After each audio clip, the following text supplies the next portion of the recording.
Now for something a little different. This is a submersible water pump, or a dirty water pump.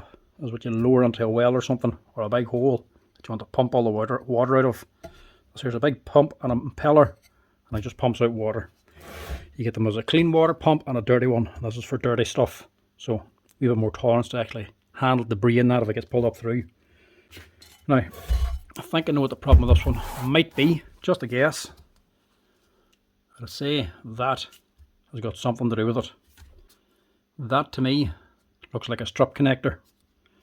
Pull off this duct tape and see what's underneath. But this here, as the name suggests, is a submersible water pump. This gets lowered into water. It's completely submerged.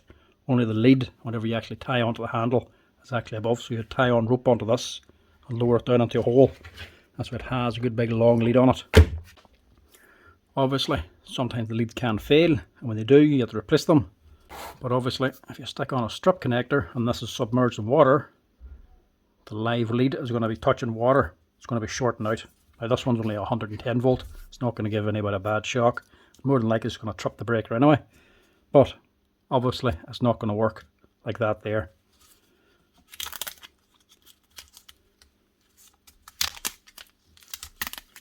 It doesn't matter what you do.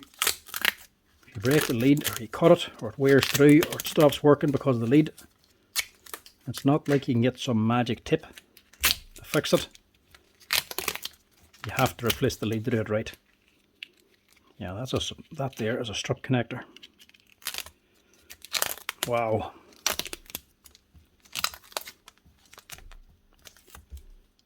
Never know. Maybe he was just testing it and he wasn't actually using it like that. Hopefully he wasn't. Now to fix it, it just needs a new lead. Simple as that. But you can't just fit a new lead onto these.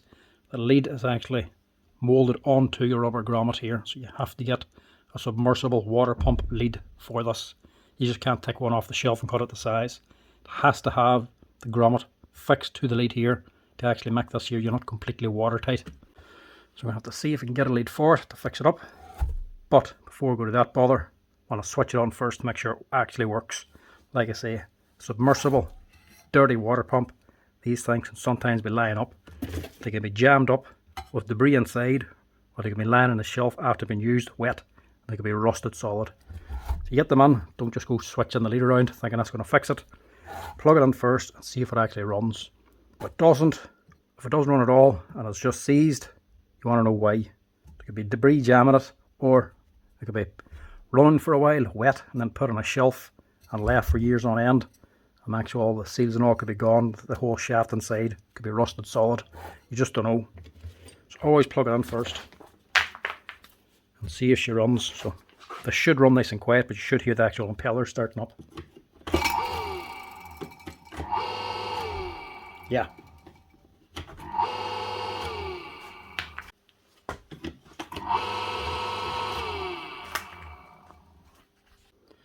Yeah, that's okay. She's running, she's actually working, so it's just a new lead I need.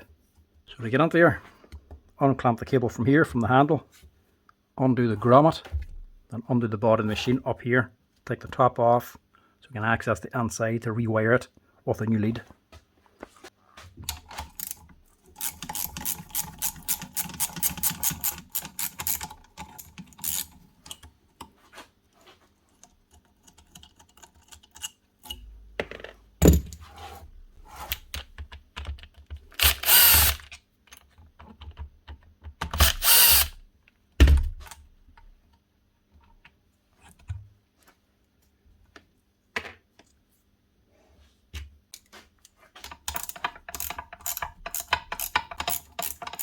Now these bolts should be stainless in case they were changed, and they aren't stainless.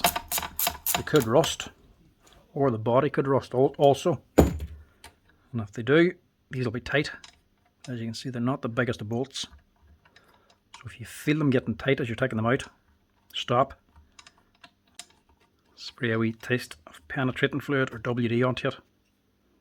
There's a wee bit of rust on that. If they get too tight and they seize on you, because they're so small, you could strip them out and leave the thread stuck behind, which would be a bit of a disaster because you'd have to get that out. You have to have all 4 bolts to seal this right.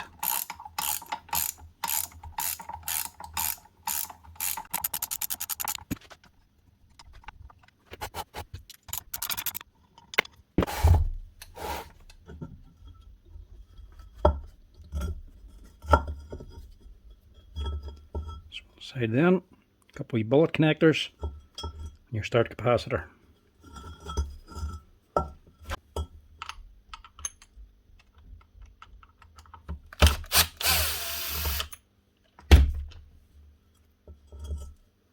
Make sure you obviously don't drop any screws down onto the motor.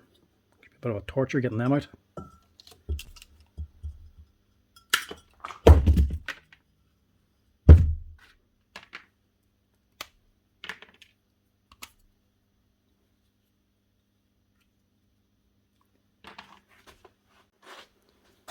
This one was the live one, so this was the neutral. Not that it matters, just want to put it back together the exact same way. So that's your grommet. As you can see, this one's well gone. It's actually split down here as well. So it's like a standard rubber grommet, but it's completely sealed. It's all resin epoxy down here, so no water can get in. If you're doing this yourself, for yourself, maybe you could drill this out, put on a cable, and then re-epoxy this in again. It's a lot of hassle. But anybody doing this sort of repair for you isn't going to do that. It's not worth the risk. So they're going to do every single time. That's what I'm going to do. It's just replace the whole lead as one piece. So get rid of that. Now, other things that can go wrong is the capacitor, or this thing can seize up. We switch it on and it doesn't do anything. It just makes a humming sound, as in the impeller doesn't turn. The motor just makes a hum. Then it could be 2 things. One, could be the capacitor here on top could be gone. This here is an actual start capacitor, so this allows the motor to actually start running, takes the heavy load off it for initial startup. If that fails, it just can't get enough current to actually start running, so it'll just sit there humming instead. If the capacitor is okay, it could also be actually seized. So pull off this bottom cover and make sure the impeller can actually still turn. If it turns freely, it's more than likely your capacitor. If you can't turn this at all, the impeller, the motor unit's actually seized up. You'll have to strip the whole thing down to actually find the problem, whether it be debris, rusted, or the bearing's gone or something. But normally, for these here, it's either going to be a cable or the capacitor. Now, to fix this one, all we need is a new cable. As you can see, it comes with the actual grommet and everything fixed onto it. This one actually has a wee metal plate too that goes over the top. Now these things, these leads, they cost about 60 or 70 euro just for a 10 metre cable, 3-core, with this here fitted, already sealed up. They're not cheap, but it's the only way to get these here big heavy industrial water pumps up and running again. But luckily for these type of units, they're all basically a standard. If you type in submersible water pump cable into Google, you'll see plenty selling them. They all come something like this here. So no matter what brand you have, more than likely these will fit it.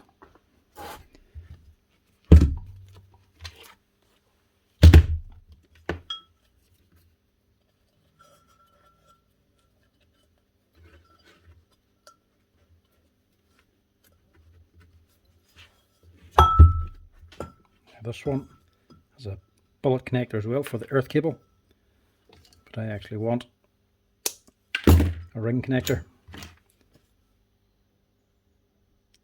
Just nip that off, change it over.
connect them up. Just give them a wee twist as you drop on your cover, making sure you're not trapping any of the wires.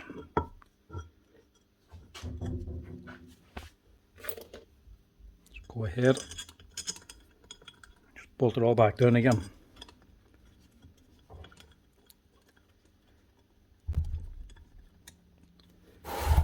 Just make sure you start all the bolts first before you tighten them up.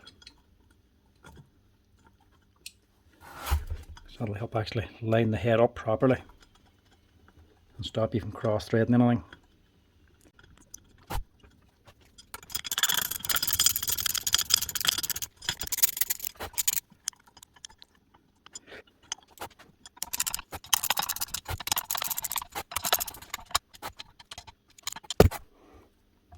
The grommet itself has a good snug fit, so get a bit of a grease onto it just to help it slide on. You shouldn't need anything else on it.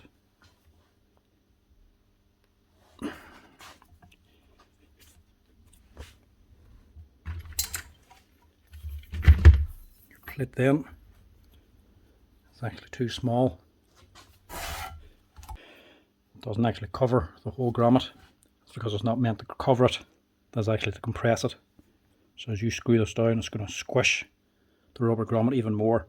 Keep it all down tight against the metal housing and squeeze it on even more.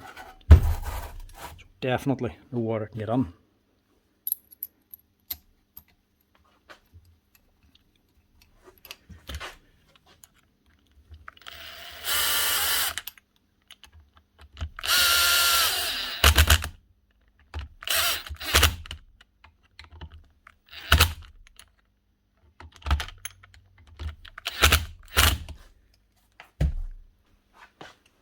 Lastly then, on the old one, just renew this or reuse it.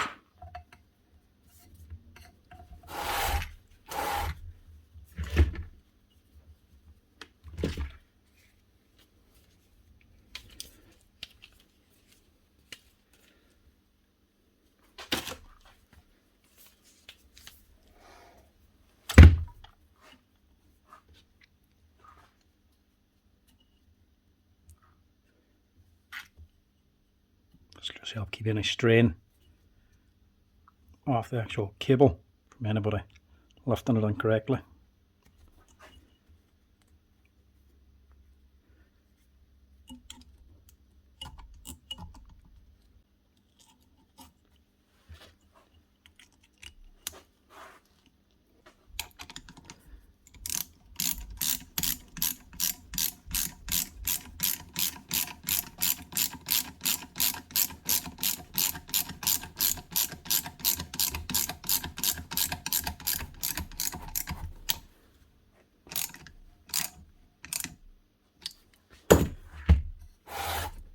That's the pump itself. Now, just need to fit a plug.